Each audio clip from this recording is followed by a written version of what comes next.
안녕하십니까, 이진우입니다. 지금까지는 우리가 은행에서 주택담보대출을 받으면 만기가 길어야 한 30년 정도였는데요. 정부가 올해 안에 청년과 신혼부부들을 대상으로 만기 40년짜리 대출을 만들어서 출시할 계획이라고 얼마 전에 발표했습니다. 이렇게 만기를 더 길게 하면 원금을 더 잘게 자를 수가 있기 때문에 똑같은 집을 월세를 내고 사는 것보다는 그 집을 사서 대출금을 갚으면서 사는 게 오히려 한 달에 지출되는 돈은 더 줄어들 수도 있다, 이런 계산이 나온다는 건데요. 그래서 오늘은 40년 만기 주택담보대출, 이게 언제 출시되는 거고 누구에게 대출을 해줄 수 있는 것인지, 그리고 어떤 장점과 단점이 있는지 등등 한번 자세하게 살펴보겠습니다. 2월 16일 화요일 손에 잡히는 경제, 광고 듣고 바로 돌아오겠습니다. 네, 경제 뉴스들 먼저 챙겨 들어보겠습니다. 조인디의 고란 기자, 어서 오세요. 네, 안녕하세요. 정부가 코로나19 대응 차원에서 지급하는 재난지원금, 네네. 벌써 이제 차수로 세면 4차인데요. 선별 지원할 거냐 아니면 보편적으로 다 줄 거냐, 이 논의가 계속되고 있는데 일단은 선별 지원을 하는 걸로 정리가 되고 있습니까? 네, 그래서 기획재정부가 4차 재난지원금 지급 방안과 재원 조달을 위한 추가 경정 예산안 준비에 착수를 했습니다. 홍남기 부총리 역시 설 연휴 전에요, 더 두터운 지원, 사각지대 보강 지원 등을 검토하고 있다라고 말했고요. 그 여당도 선별 지원으로 선을 해서 어제 이낙연 더불어민주당 대표 역시 4차 재난지원금의 성격을 더 넓게, 더 두텁게로 정의를 했습니다. 예. 그래서 이제 3월 후반기부터 실제 지급이 이루어지도록 추진하겠다라는 건데요. 이번 달에 추경 편성을 마무리하고 다음 달 초에 국회에서 처리한 다음에 다음 달 말에 지급하겠다라는 일정을 추진하고 있습니다. 이 4.7 재보궐선거가 있기 때문에 그 전에 지급해야 된다라는 정치권의 의지가 강합니다. 정치권 중에서 여당의 의지겠네요. 네네. 그거야 정해진 선거 캘린더니까. 어떻게 하는 거예요? 어떻게 주는 거예요? 그럼 누구한테 어느 정도 주게 되는 겁니까? 일단 제가 더 넓게, 더 두텁게라고 했는데 일단 더 넓게는 간단히 말해 더 많은 사람이 받겠도록 하겠다라는 겁니다. 그래서 저 세 가지 정도로 정리를 해봤는데요. 일단 그 매출 기준입니다. 이게 일반 업종 기준으로 연매출 4억 원 이하, 그리고 집합 금지나 영업 제한 업종 기준으로 연매출 10억 원 이하입니다. 그래서 연매출 이제 4억 원을 보면은요. 월 매출이 3,300만 원 수준이에요. 여기를 조금이라도 넘으면 지원금 지급 대상에서 벗어납니다. 아예 그냥 칼같이 딱 자르니까. 그러니까 예를 들어서 연매출이 5억 원이다. 그러면 4억 1천만 원이다 이러면 이 4억 원과 4억 1천만 원 차이가 뭐냐라는 얘기가 나오고 있었잖아요. 이게 항상 어떤 정책을 만들더라도 항상 이런 그 문턱 효과라는 게 있는데. 네, 맞습니다. 그래서 항상 다른 나라들은 뭘 만들면 요 근방부터는 슬슬 지원금이 줄어들고 그래서 계단식으로 해서 4억이나 4억 1천만 원이나 큰 차이 없게 만들어주면 그래야 되는데 정확히 이렇게 딱 요때까지는 세이프, 여기서부터는 아웃, 이제 이렇게 되면 그런 문제가 있겠어요. 네, 그래서 요거 4억 원이 아니라 대충 한 연매출 한 2배, 그러니까 8억 원 이하까지 대상으로 확대하겠다라는 게 이제 여당의 생각입니다. 이 두 번째가요, 그 근로자 수도 제한이 있습니다. 서비스업 같은 경우는요, 상시 근로자가 5인 미만인 경우에 지급을 하거든요. 근데 5인 미만이 조금 약간 또 이것도 타이트하다. 왜냐하면 서비스업 같은 경우에 코로나19 사태로 그야말로 직격탄을 맞았는데 5인 이상을 고용했다는 이유로 지원금을 받지 못한다. 이건 형평성에 좀 어긋난다라는 겁니다. 그 또 세 번째가 나온 얘기가요. 아까 제가 매출 규모를 말씀드렸잖아요. 근데 이게 대규모 영업장을 운영하는 경우, 그러니까 시내 중심가에 대형 식당이나 카페를 운영하는 경우에 매출 규모가 클 수 있습니다. 하지만 코로나19 때문에 그야말로 직격탄을 맞은 곳은 이곳일 수 있거든요. 그런데 매출 기준으로만 따지고 영업 적자를 내고 있는 사업장에 대해서는 지원을 안 한다? 이에 대해서 또 불만이 나오고 있는 거예요. 그러니까 매출은 큰데 고용도 많이 하고 대규모로 장사하다 보니까 영업 적자가 더 클 수 있는데. 네, 맞습니다. 그러니까 이것도 이제 지원한다라고 하거든요. 이렇게 되면 지원 대상이 아마 3차 재난지원금 대비해서 한 100만 명에서 200만 명 가량 정도 늘어날 건데요. 이게 더 넓게 하다 보니까 말이 벌써부터 나옵니다. 매출이냐 이익이냐, 얼마로 끊을 거냐. 네. 이게 취지는 이해는 돼요. 그러니까 근로자 수가 많은 가게는 그래도 여유 있는 가게 아니었겠느냐, 이제 그런 취지로 정하긴 한 것 같은데 하나하나 따지고 들어가면 저쪽이 더 차라리 충격이 덜해요 하는 건 있을 수는 있겠죠. 그래서 이게 그러니까 대개는 보편적으로 지급해 버립시다라고 하는 많은 분들 중에는 일리 있는 주장 중에 하나가 이거 일일이 가리기가 얼마나 어렵습니까 하는 그런 부분도 있기는 해요. 이 돈 어디서 나온다는 겁니까? 네, 제가 아까 더 넓게, 더 두텁게라고 했는데 더 두텁게는 더 많이 준다는 거예요. 예. 그래서 이번에는 지난 이제 2차 때는 200만 원을 지급했고요. 최대 3차 때는 최대 300만 원을 지급을 했는데 여기보다 이제 더 주겠다라는 겁니다. 실질적인 좀 도움이 될 수 있도록이요. 예. 지난 3차 재난지원을 보니까 당시 이제 100만 원을 지원받을 수 있었던 일반 업종 소상공인이 175만 명입니다. 예. 근데 전체 지원 대상의 한 63% 정도 되는데 기존에 집합 금지나 제한 업종 같은 경우에 100만 원씩 더 줬잖아요. 2차 때보다 3차 때. 예. 그러다 보니까 100만 원씩 늘리니까 한 1조 원 정도가 더 필요했거든요. 음흠. 근데 일반 업종의 경우에는 대상자가 더 많습니다. 그렇기 때문에 일반 업종한테 만약에 100만 원 더 준다라고 하면은 추가로 1조 7,500억 원이 더 듭니다. 여기에다가 아까 제가 더 넓게 주면서 신규로 더 받을 수 있는 사람들이 늘어난다라는 말씀 드렸잖아요. 이거저거 다 해서 만약에 지금 정치권에서 나오는 대로 집합 금지 업종은 500만 원, 제한 업종은 400만 원, 일반 업종은 200만 원씩 지원한다라고 하면 10조 원이 듭니다. 네, 이렇게 되면 이 돈은 뭐 국채를 더 찍어야 될 수도 있고. 이거는 그래서 이게 세출 조정 뭐 이런 걸로 마련할 수가 없는 수준이라서요. 결국 예. 추경으로밖에 마련할 수밖에 없는데 이러면 항상 딸려 나오는 얘기가 재정 건전성이죠. 그 올해 연말로 보면은 956조 원으로 예상된 국가 채무가 네. 만약에 추경을 하게 되면 970조 원대로 치솟을 전망이고요. 정치권에서 지금은 한 발 물러섰지만 선거 후에 보편 지급을 하자라는 얘기가 또 나올 수 있습니다. 만약 그것까지 하게 되면 연내 나라빚이 1,000조 원을 뚫을 수 있다라는 얘기가 나오고 있습니다. 뭐 써야 될 돈은 써야 될 테니까 아껴 쓰자는 얘기일 텐데 결국 정리해 보면 이번에 보상받는 부분들은 9시 이후에는 문 닫으세요라고 했던 그런 식당들. 정부가 뭘 하여튼 규정을 짓고 지시를 하는 바람에 자유롭게 영업 못했던 부분들이 대부분 다 포함된다는 말씀이죠. 네네. 그중에서 아까 말씀해 주셨던 근로자 규모 혹은 뭐 매출 규모 그런 거에 따라서 갈라서 알겠습니다. 어제 쿠팡이라고 하는 회사가 이제 미국 증시에 상장한다는 뉴스가 꽤 떠들썩했는데 왜 한국 증시에 상장 안 하고 미국 증시로 갔냐 이제 이런 이야기가 좀 있는 모양이에요. 그 중에 하나로 차등 의결권이 미국에는 있다. 그러니까 대주주 입장에서는 그게 있는 미국으로 가는 게 좋다. 이제는 네네. 해석이 있는 것인데 이 차등 의결권을 두고서 좀 논란이 있는 모양이군요. 우리나라에서도. 네. 예. 이게 차등 의결권이 국내에는 없습니다. 그래서 예. 아마 논란이 되는 것 같은데요. 차등 의결권이 뭐죠? 창업주나 예. 최고 경영자 CEO가 가진 주식에 비해 큰 힘을 부여함으로써 적대적 인수합병 등에 대비할 수 있도록 하는 경영권 방어 수단인데요. 간단히 말해서 특별한 주식을 창업주나 CEO한테 주는 겁니다. 그분에게만. 네.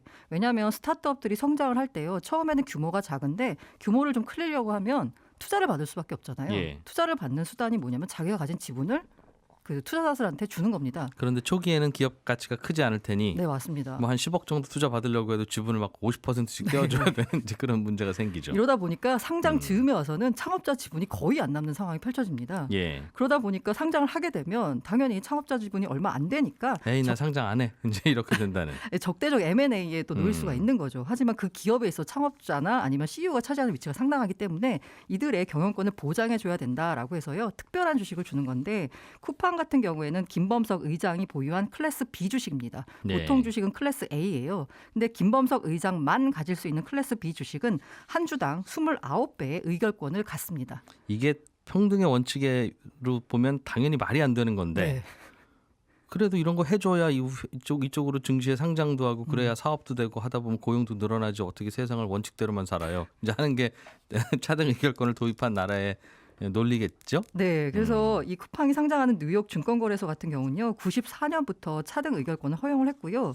그 2019년 6월 기준으로 보니까 이 제도를 도입한 미국 상장사가 242개에 달합니다. 예. 그런데 국내에서는 이게 허용이 안 되고 있거든요. 이게 왜냐하면 재벌그룹 같은 경우에 계속 나오는 비판이 아주 적은 지분을 가지고 그 수많은 계열사들을 다 휘두른다 이거잖아요. 안 그래도 지금 회장님 힘이 강해서 걱정인데 네네. 이거 드리면 이제 영원 무궁이 회장님이잖아요. 네. 그 얘기죠. 네, 그래서 그 민주노총 같은 경우에는 모렴치하고 노골적인 친자벌 입법이다라고 반대를 하고 있는 상황인데 이 쿠팡 소식 때문에 이 차등 의결권 도입에 탄력이 붙을 전망입니다. 예. 이 정부 같은 경우에는요, 지난해 말에 정부 입법으로 차등 의결권 도입하는 내용을 국회에 제출해서 이번 임시국회에서 논의를 할 예정이고요. 더불어민주당 같은 경우에도 지난 1월달에 총선 2호 공약을 내놨는데 그 중에 하나로 벤처기업 차등 의결권 도입을 제시했습니다. 그렇군요.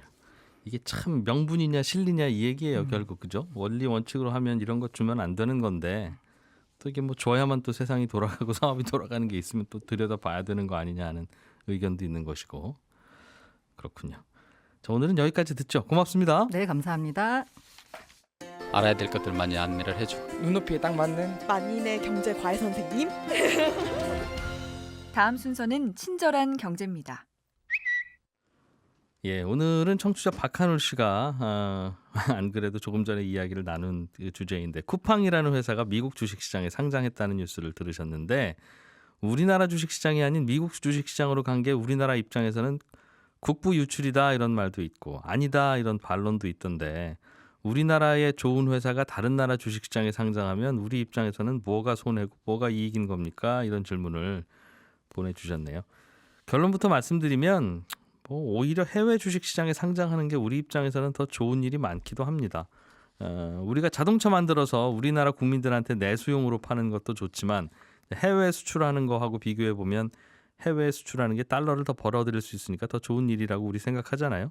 주식을 해외 시장에 상장하는 것도 그 회사 주식을 수출하는 거하고 마찬가지여서 상장을 하는 이유가 주식을 팔아서 그 돈으로 고용도 하고 설비 투자도 하기 위한 건데 이제 그 주식을 내국인한테 팔 거냐 아니면 해외로 나가서 외국인들 돈을 받아올 거냐를 생각해 보면 이제 해외 주식을 상장하면 해외 투자자들 돈을 주로 달러로 받아오게 되니까 마치 자동차를 수출하는 것처럼 외국인들 돈이 우리나라 회사로 들어온다. 이제 이런 차원에서 보면 더 이익입니다. 문제는 이제 그 회사가 더 성장해서 주가가 많이 오르면 이제 그 주가가 오른 차익은 투자자들이 가져가는 거니까 에이 이럴 줄 알았으면 그냥 한국 시장에 한국 투자자들한테 투자하게 할 걸 이런 생각을 나중에는 하게 될 수도 있는데 뭐 그게 걱정되면 지금이라도 미국 주식시장에 상장될 회사를 우리가 가서 해외 주식 투자해서 사면 되니까요. 물론 이제 해외 주식 사러 나갈 때는 달러를 들고 나가야 되니까 달러가 필요하긴 한데 뭐 주가가 오른다는 전제니까 달러 더 많이 벌어 들어오면 되는 거 아니겠습니까?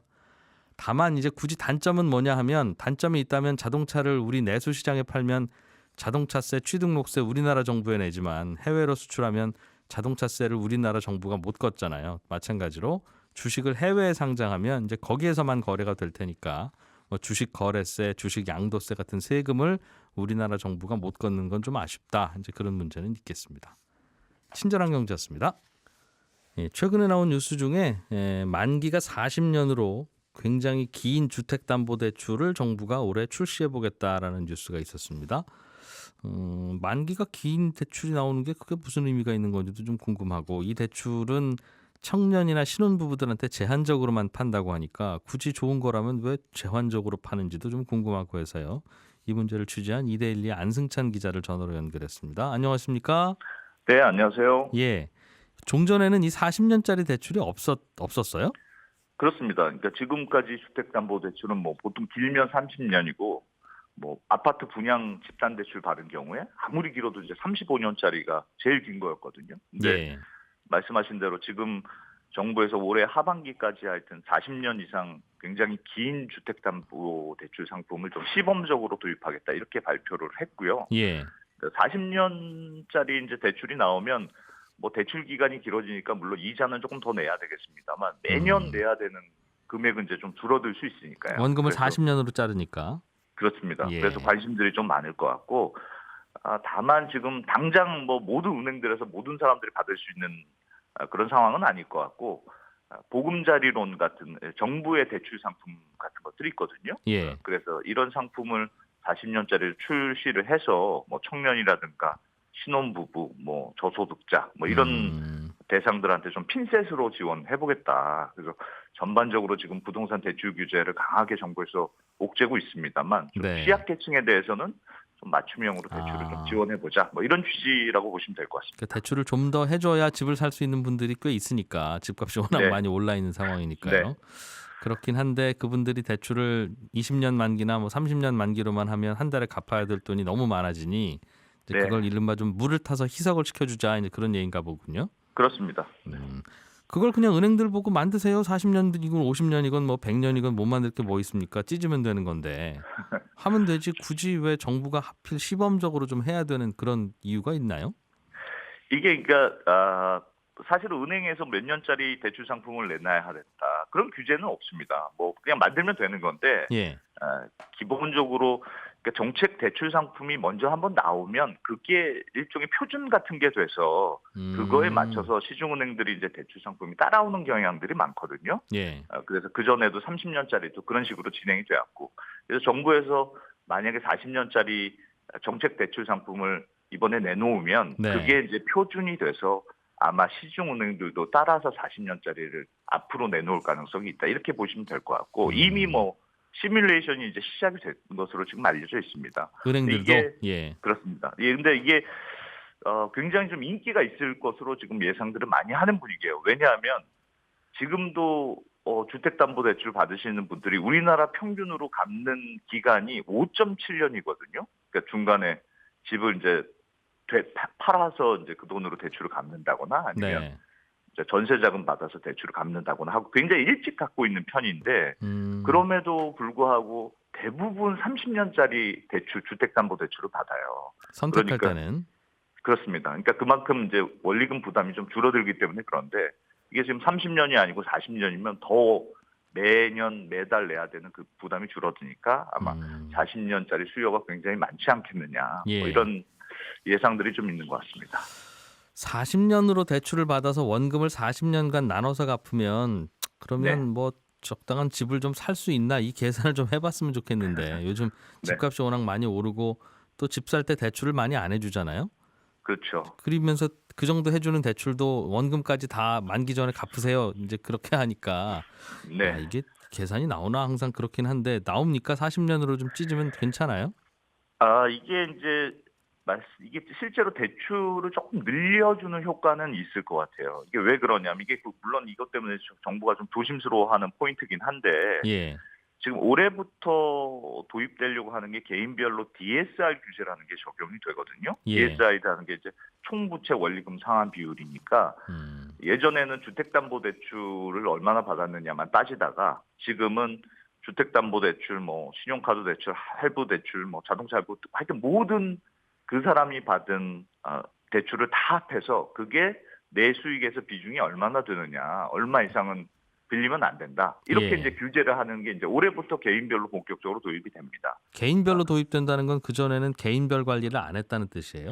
그전에는 이제 은행별로 관리만 했죠. 어떤 사람은 많이 빌려줘도 어떤 사람은 좀 적게 빌려주면 하여튼 평균으로 구하면 평균으로만 몇 40%를 맞추면 된다. 이런 식으로 관리를 하다가 어떤 은행이든 대출해준 고객들한테 나간 그런 위험이 어떤 네. 고객에게는 많이 위험이 전가됐더라도 평균만 맞추면 되는 거였다 그동안에는. 그렇습니다. 근데 지금 올해부터 이걸 이제 개인별로 적용하겠다는 거예요. 예. 개인별로 적용하면 만약에 이제 DSR 40%를 규제를 한다. 그러면 내가 매년 갚아야 되는 금액이 내 연봉의 40%를 넘으면 안 된다. 이런 뜻이거든요. 예.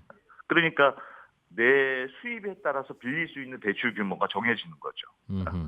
근데 이게 지금 30년짜리 주택담보대출이 최장이었다가 지금 이게 40년으로 더 기간이 길어지면 예. 내가 실제로 빌릴 수 있는 대출 금액이 많아집니다. 이게 마치 이제 엿가락을 이렇게 옆으로 쭉 늘리면 점점 중간이 가늘어지는 거하고 비슷한데 예. 전체 빚의 총량이 똑같더라도 내가 매년 갚아야 되는 금액이 작아지니까 내 연봉에서 갚아야 되는 비율이 자동으로 낮아지는 그런 효과가 있어요. 그건 우리 알아요. 뭐 가전제품 살 때 30개월 할부하는 것보다 60개월 할부하면 부담 덜 하는 거랑 마찬가지잖아요. 예. 네, 그렇습니다. 예. 네.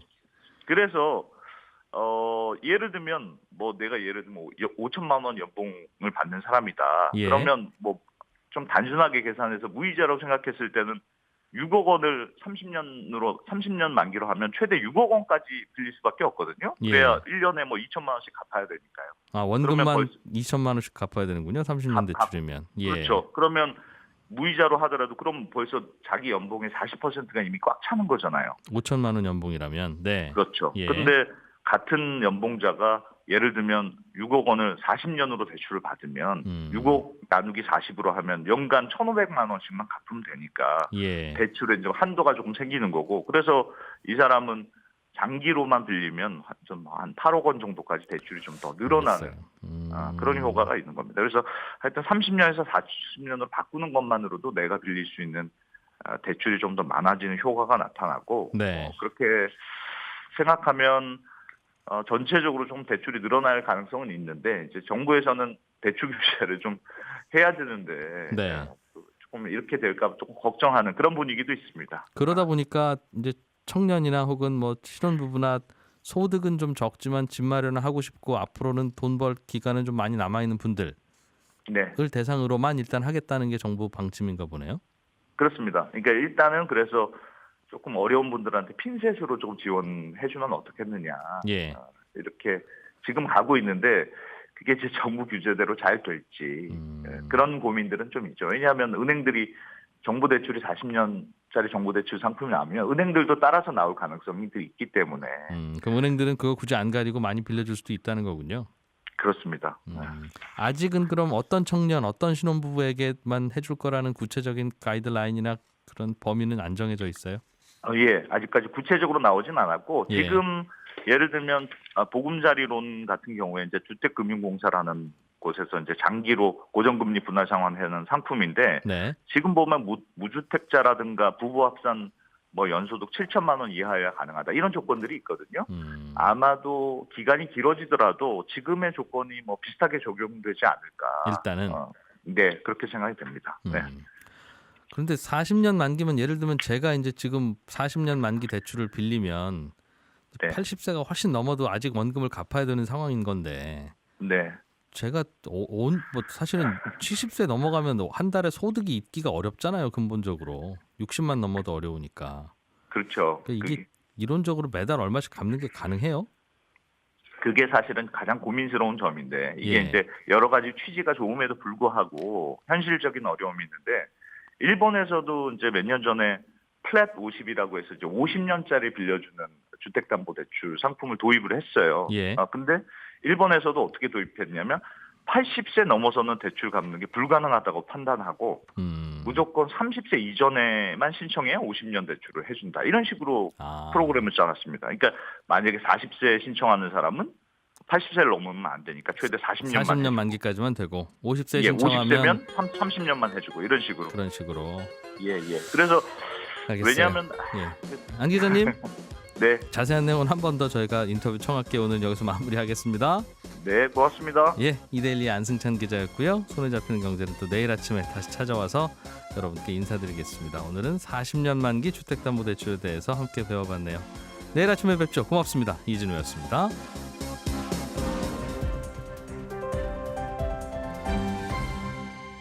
경제를 생각하는 사람들의 즐거운 습관. 이진우의 손에 잡히는 경제.